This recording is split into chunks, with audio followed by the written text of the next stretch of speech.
नमस्कार, स्वागत है आप सबका दिन भर की तमाम बड़ी और अहम खबरों के साथ मैं हूं कवींद्र। शुरुआत हेडलाइन से। संसद के बजट सत्र का समापन, राज्यसभा से जीएसटी समेत 14 बिल मंजूर।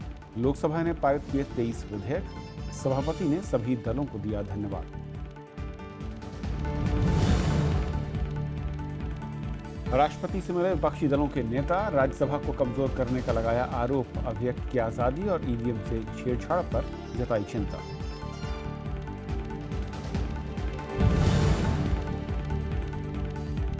श्री रविशंकर के कार्यक्रम से यमुना को पहुंचा भारी नुकसान। विशेषज्ञ समिति ने एनजीटी को सौंपी रिपोर्ट। कहा, जैव विविधता को ठीक करने में लगेंगे 10 साल, खर्च होंगे 13 करोड़ रुपए।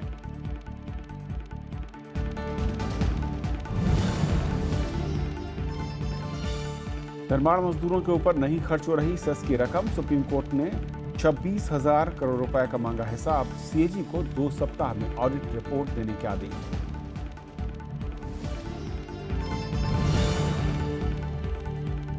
चार महीने के निचले स्तर पर औद्योगिक उत्पादन। फरवरी में मैन्युफैक्चरिंग और कैपिटल गुड्स क्षेत्र का निराशाजनक प्रदर्शन।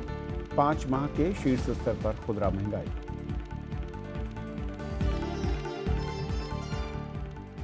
आइए देखते हैं पहली खबर।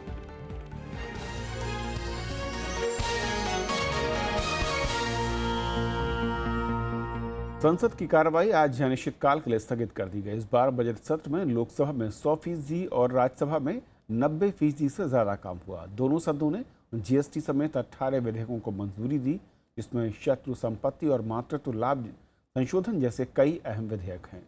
वहीं राज्यसभा ने पिछड़ा वर्ग आयोग संविधान संशोधन विधेयक को सिलेक्ट कमेटी को भेज दिया। राज्यसभा का 242वां सत्र बुधवार को पूरा हो गया। इस सत्र में 136 घंटे काम हुआ। सत्र के दौरान सदन ने आम बजट और जीएसटी से जुड़े विधेयकों को चर्चा के बाद लौटाया।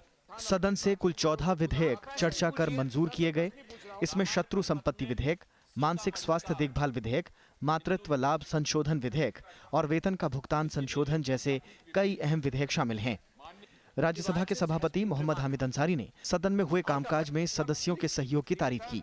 Opportunity to thank the leader of the House, the leader of the opposition, ministers of parliamentary affairs, the leaders of various parties and groups, and the honourable members for the cooperation extended by them in the overall functioning of the House. सदन में 405 तारांकित और 4,629 अतारांकित प्रश्न के जवाब दिए गए और 33 गैर सरकारी विधेयक पेश किए गए। सत्र के दौरान सांसदों ने कई लोक महत्व के मुद्दे उठाए और 76 विशेष उल्लेख सदन में आए। इसके अलावा विभिन्न संसदीय समितियों की 153 रिपोर्ट सदन में रखी गई। Witnessed transactions of substantial legislative business. In all, the House either passed or returned 14 government bills which generated lively debates.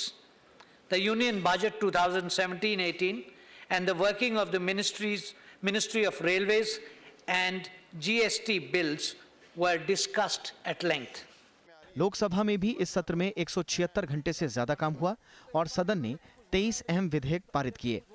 GST के अलावा मोटर वाहन संशोधन विधेयक, एचआईवी और एड्स निवारण एवं नियंत्रण विधेयक के अलावा राष्ट्रीय पिछड़ा वर्ग आयोग को संवैधानिक दर्जा देने से जुड़ा 123वां संविधान संशोधन विधेयक शामिल हैं। सभा ने 28 घंटे और 40 मिनट देर तक बैठकर अर्जेंट गवर्नमेंट बिजनेस भी पूरा पारित किया और यह सभी बातें अत्यंत सार्थक और उत्पादक सत्र ये रहा है। बजट सत्र के दौरान दोनों सदनों की अलग-अलग 29 बैठकें हुई। चुनाव सुधार और आधार के क्रियान्वयन के मसले पर संसद में सार्थक चर्चा हुई। सरकार ने इस सत्र को कामयाब करार दिया और इसे कई वजहों से ऐतिहासिक करार दिया। Considered and approved budget from 1st April, which is historic. Number 2, passing of all the enabling acts of GST. Number 3, presenting an integrated budget of both general and railway budget. संसद का बजट सत्र इस बार एक महीने पहले 31 जनवरी को राष्ट्रपति के अभिभाषण के साथ शुरू हुआ था। सत्र का पहला हिस्सा 9 फरवरी तक चला। इसके बाद दूसरा हिस्सा 9 मार्च को शुरू होकर 12 अप्रैल तक चला। प्रीति मिश्रा के साथ प्रणव गोस्वामी, राज्यसभा टीवी। और बजट सत्र पर और बातचीत करने के लिए हमारे साथ वरिष्ठ पत्रकार विजय त्रिवेदी जी हैं। विजय जी, स्वागत है आपका।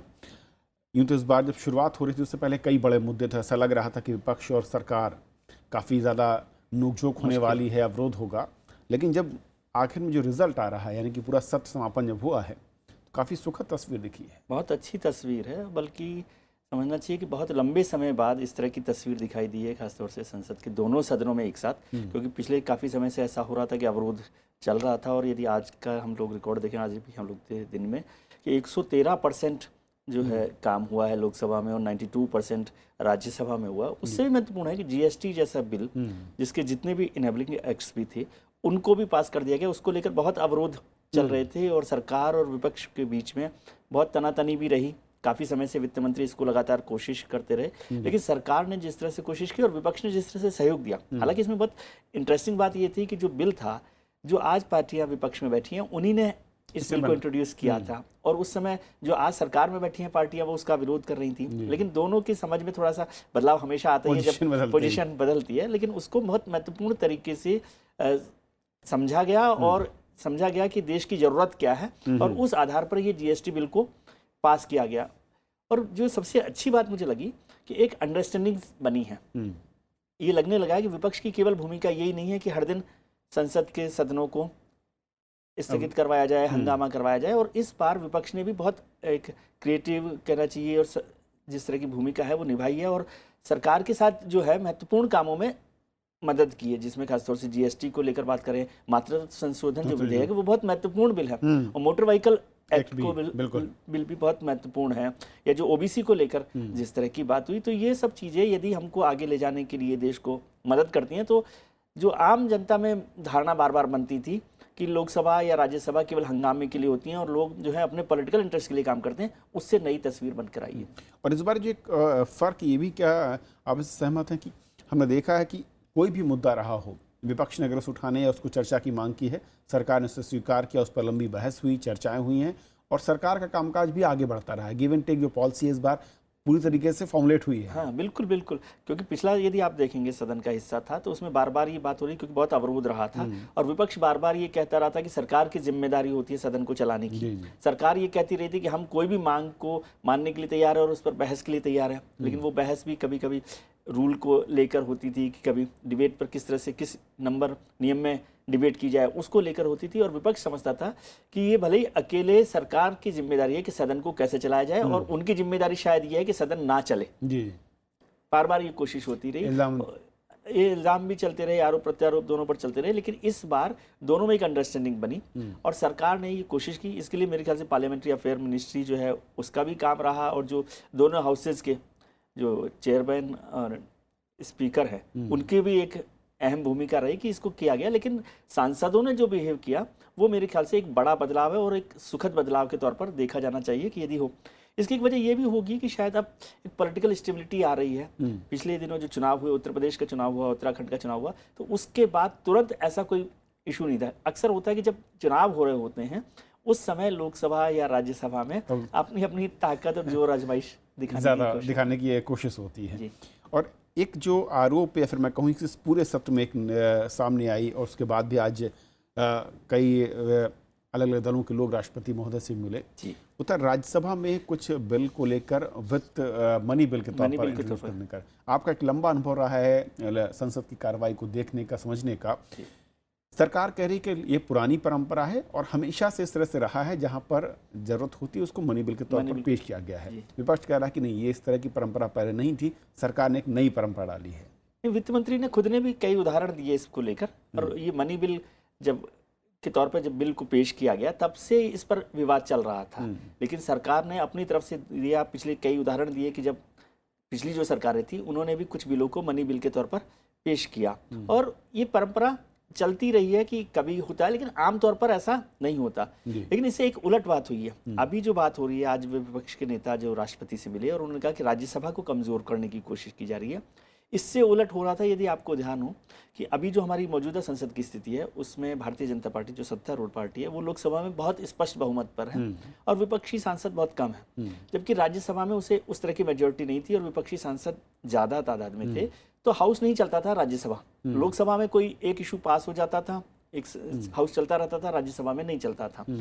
तो इस पर चर्चा हो रही थी कि राज्यसभा जो है वो चुने हुए सांसदों का, चुने हुए प्रतिनिधियों का हाउस नहीं है, उसको ये अधिकार नहीं होना चाहिए कि जो बिल लोकसभा ने पास कर दिया है, जो चुने हुए प्रतिनिधि हैं उनको नहीं होना चाहिए। बल्कि मुझे याद आता है कि सरकार के कुछ प्रतिनिधियों ने तो इस बात की भी एक प्रस्ताव रखा था कि राज्यसभा पर किस तरह से एक पाबंदी लगाई जाए कि जो लोकसभा में बिल पास हो जाए उनको रोकने में या अड़चन बनाने में कोशिश ना करें। तो अब इससे उलट आ रहा है आज जब राज्यसभा को कमजोर करने की बात हो रही है। जी जी। और इस दरमियान कई बातें जो देखी हैं उसमें से एक नई चीज़ थी पहली बार वो रेल बजट का आम बजट के साथ। इसे आप कैसे देखते हैं और इसका क्या फ़ायदा या फिर क्या नुकसान आपकी नज़र में जब संसद में पेश किया गया, उसमें चर्चा हुई? हालांकि कई सांसदों ने कहा कि अधिकार नहीं है, रेल मंत्री ज़रूर हैं और अब हमारी शायद जो तमाम मांगें थी, जो तमाम बातें होती थी, अब हम किससे कह पाएंगे? ये दोनों इसके फायदे भी हैं, नुकसान भी है। नुकसान जो है अभी हमें लग रहा है क्योंकि पहली बार ऐसा हुआ कि लोकसभा में मतलब रेलवे बजट को और आम बजट को मिलाकर पेश किया गया और इस पर पहले एक्सरसाइज काफी हुई थी और उतना ही अधिकार रेल मंत्री को इसमें मिला था बजट के बनाने में भी। ऐसा नहीं है कि वित्त मंत्री ने अकेले रेल बजट को भी उसी में शामिल करके बना रेल मंत्री नहीं तैयार किया उसको उस पर, लेकिन फिर भी एक फोकस होता है। जैसे आप यहाँ पर बैठे हुए हैं तो एक डिपार्टमेंट कोई काम कर रहा है, एडिटोरियल कोई काम कर रहा है, न्यूज रूम अलग से काम कर रहा है, कविन साहब अलग काम कर रहे हैं, तो उसका एक फोकस होता है। जब रेल मंत्री करते थे तो जो सांसद थे वो सीधे सीधे उनके पास पहुंचकर अपनी शिकायतें करते थे, दर्ज करते थे।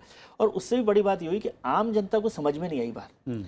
रेल बजट जब अलग से पेश होता था तो उसका फोकस उसको होता था कि रेल में, क्योंकि रेल हिंदुस्तान की रीढ़ की हड्डी है ना, उससे हम पूरा हिंदुस्तान रेल के भरोसे चलता है। तो उसमें क्या प्रोग्रेस हो रही है, क्या नई रेल आ रही है, क्या बदलाव हो रहे हैं, क्या सुरक्षा हो रहा है, किस राज्य को क्या मिल रहा है, ये सब चर्चा होती थी। वो चर्चा इस बार नहीं ठीक से नहीं हो पाई। चर्चा बजट में विस्तृत चर्चा नहीं हुई और इससे जो आम आदमी था उसको लगा कि कुछ बात बनी है कि नहीं बनी है। दूसरी बात जो हुई, जो इसमें एक कहना चाहिए कि सरकार ने कोशिश की कि चुपचाप क्योंकि रेल बजट पे जब चर्चा होती है तो हर एक चीज पे चर्चा होती है, वो उतनी विस्तृत चर्चा नहीं हुई। तो सरकार को जो काम करने थे, जिसे मैं समझता हूँ कि आम आदमी के हित के नहीं हैं, यदि आप छोटे तौर पर देखें तो वो भी सब चुपचाप पास कर दिए गए। जी बहुत शुक्रिया वक्त देने के लिए और इस चर्चा में शामिल होने के लिए। और ये थी पहली खबर। छोटा सा ब्रेक और ब्रेक के उस पार दिन भर की दूसरी बड़ी खबर।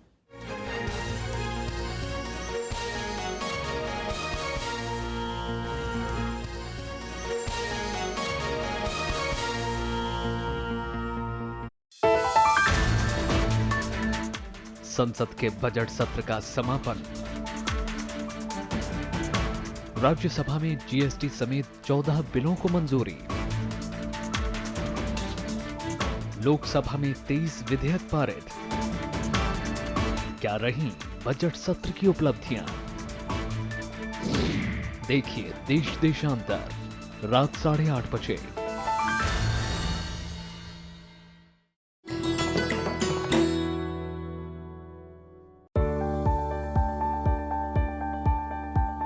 बठिंडा का किला मुबारक गोविंदगढ़ के नाम से मशहूर, ईंट का बना देश का सबसे पुराना और ऊंचा किला। किले के पूर्वी और उत्तरी छोर पर हैं 2 प्रवेश द्वार। इन द्वारों पर फूल पत्तियों और कलाकृतियों से हुआ है खूबसूरत श्रृंगार। किले के अंदर है एक खूबसूरत गुरुद्वारा और कई छोटे बड़े महल। इसी किले में दिल्ली की पहली महिला शासक रजिया सुल्तान को किया गया था कैद। 6वीं शताब्दी में बने इस किले में गुरु गोविंद सिंह जी ने भी किया था विश्राम। कुषाण वंश के शासनकाल में राजा देव ने कराया था किला मुबारक का निर्माण।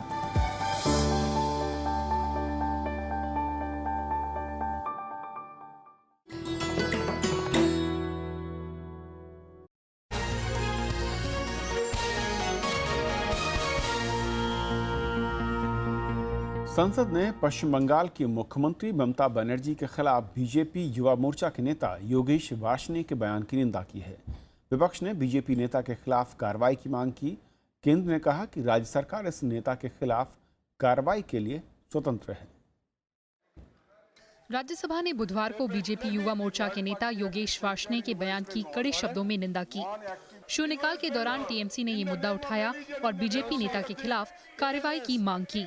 A constitutionally elected chief minister has been destroyed, has been demolished, and an award has been awarded on our head. How it can be done by a ruling party activist? This should be condemned.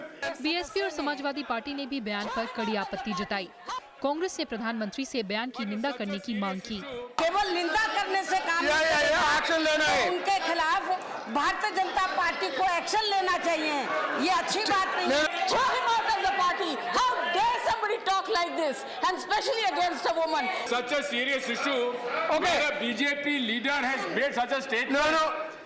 At least the Prime Minister should convey on his official Twitter handle. Lok Sabha में भी TMC ने ये मुद्दा उठाया और बयान को धमकी भरा बताया। टीएमसी को दूसरे दलों का भी साथ मिला। This issue is condemnable because Mamata Banerjee is not only the elected Chief Minister of West Bengal, former member of this House, she is also one who has come up from the ranks, from the grassroots. ऐसे लोगों के एक strong message government के ओर से जाना चाहिए। अगर कोई भी अगर ऐसी आवाज उठाएंगे तो उसकी आवाज कानून के ओर से बंद किया जाएगा।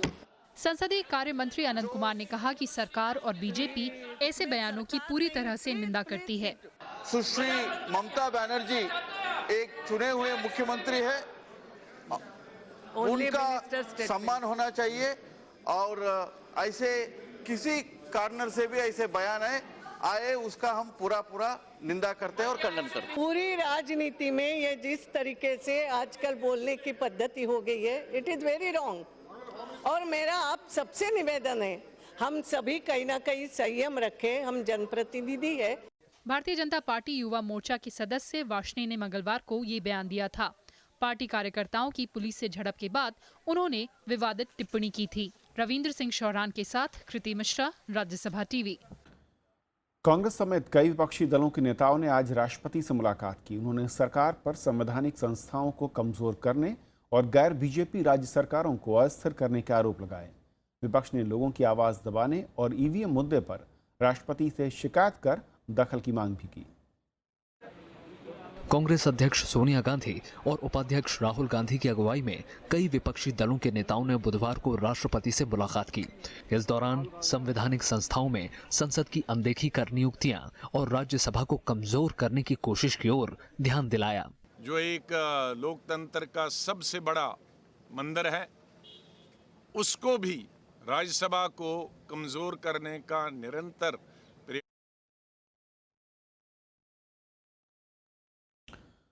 चुनाव आयोग ने ईवीएम में छेड़छाड़ के आरोपों के बीच खुली चुनौती दी है कि कोई भी आकर मशीन को हैक करके दिखाए। पीटीआई ने चुनाव आयोग के अधिकारी के हवाले से खबर दी है कि मई के पहले हफ्ते में 10 दिन के बीच कोई भी विशेषज्ञ, वैज्ञानिक, तकनीकी पेशेवर आकर अलग अलग स्तर पर मशीन से छेड़छाड़ को साबित कर सकता है। चुनाव आयोग ने 2009 में भी इसी तरह की खुली चुनौती दी थी और दावा किया था कि कोई भी मशीन में गड़बड़ी साबित नहीं कर पाया। प्रधानमंत्री नरेंद्र मोदी ने आज अन्य पिछड़ा वर्ग के बीजेपी सांसदों से वो मिले। उन्होंने पिछड़े वर्ग के लिए किए जा रहे सरकार के निर्णयों पर चर्चा की। प्रधानमंत्री ने पिछड़ा वर्ग आयोग को संवैधानिक दर्जा देने वाले बिल के राज्यसभा में पारित न होने पर सवाल उठाए। उन्होंने इसके लिए विपक्षी दलों को जिम्मेदार ठहराया। राज्यसभा ने इस विधेयक को सिलेक्ट कमेटी को भेज दिया है। बीजेपी नेता भूपेंद्र यादव के मुताबिक प्रधानमंत्री ने कहा कि विधेयक से पिछड़ा वर्ग के सशक्तिकरण में मजबूती मिलती। सुप्रीम कोर्ट ने कहा है कि गरीब मजदूरों के लिए आवंटित रकम उन तक पहुंचने की बजाय कहीं और जा रही है। निर्माण काम में लगे मजदूरों के कल्याण कोष की रकम दूसरी जगहों पर खर्च होने पर कोर्ट ने टिप्पणी की है। केंद्र सरकार ने बताया कि फंड में 26,000 करोड़ रुपए हैं, जिसमें से 5,000 करोड़ रुपए खर्च हुए हैं और बाकी रकम राज्यों के पास है। इस पर कोर्ट ने पूछा कि 5,000 करोड़ रुपए कहां और कैसे खर्च हुए, इसका ब्यौरा नहीं दिया गया है। अदालत ने सीएजी से 2 सप्ताह में ऑडिट रिपोर्ट मांगी है। अदालत एक एनजीओ की जनहित याचिका पर सुनवाई कर रही है।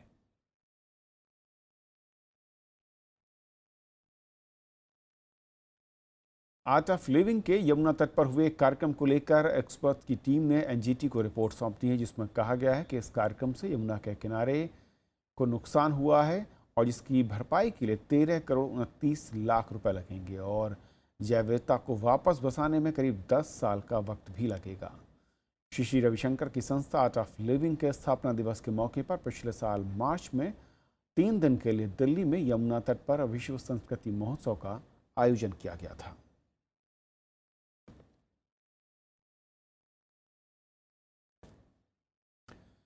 डीएमके ने तमिलनाडु के मुख्यमंत्री ई पलनीसामी और कुछ मंत्रियों को हटाने की मांग की है। पार्टी नेताओं ने आज मुंबई में राज्यपाल सी विद्यासागर राव से मुलाकात कर ये मांग रखी। डीएमके ने राज्यपाल को ज्ञापन सौंपा जिसमें मुख्यमंत्री समेत कुछ मंत्रियों पर करप्शन के आरोप लगाए गए। दरअसल पिछले सप्ताह राज्य के स्वास्थ्य मंत्री विजय भास्कर के यहाँ आयकर का छापा पड़ा था, जिसके बाद इस तरह के आरोप सामने आए कि आर.के. नगर विधानसभा उपचुनाव में 89 करोड़ रुपए बांटे गए। हालांकि चुनाव आयोग ने उपचुनाव को रद्द भी कर दिया है।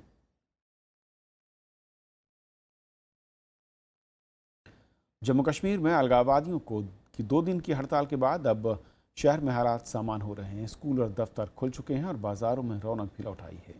घाटी में सार्वजनिक वाहन सड़कों पर दिखे तो श्रीनगर लोकसभा सीट पर 9 अप्रैल को हुए उपचुनाव के दौरान हिंसा में 8 लोगों की मौत हुई थी। इसके बाद अलगाववादियों ने 2 दिन के बंद को आह्वान किया था। फरवरी में औद्योगिक उत्पादन घटकर 4 महीने के निचले स्तर पर चला गया है। फरवरी में आईआईपी 1.2% गिरा तो जनवरी में आईआईपी 3.27% की दर से बढ़ा था। सबसे ज़्यादा गिरावट मैन्युफैक्चरिंग सेक्टर में हुई है, जहां पर 2% की गिरावट आई है और अब ये 0.6% की दर से बढ़ा है। कैपिटल गुड्स के उत्पादन में 3.4% की गिरावट है और बिजली उत्पादन में महज 0.3% की दर से इसमें बढ़ोतरी। हालांकि खनन क्षेत्र में वृद्धि दर 3.3% है।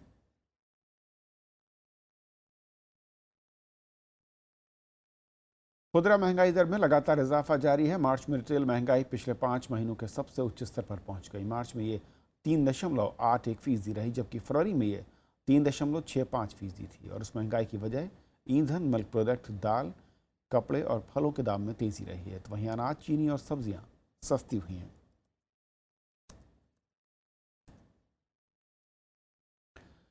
1 मई से पेट्रोल और डीजल की कीमतें हर रोज़ बदलेंगी। पहले ये व्यवस्था 5 शहरों में पायलट प्रोजेक्ट के तौर पर शुरू होगी।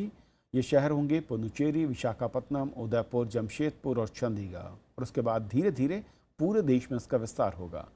पीटीआई के मुताबिक 3 सरकारी तेल कंपनियों ने इसका ऐलान किया है। अभी हर महीने की 1 और 16 तारीख को कीमतों में बदलाव होता है।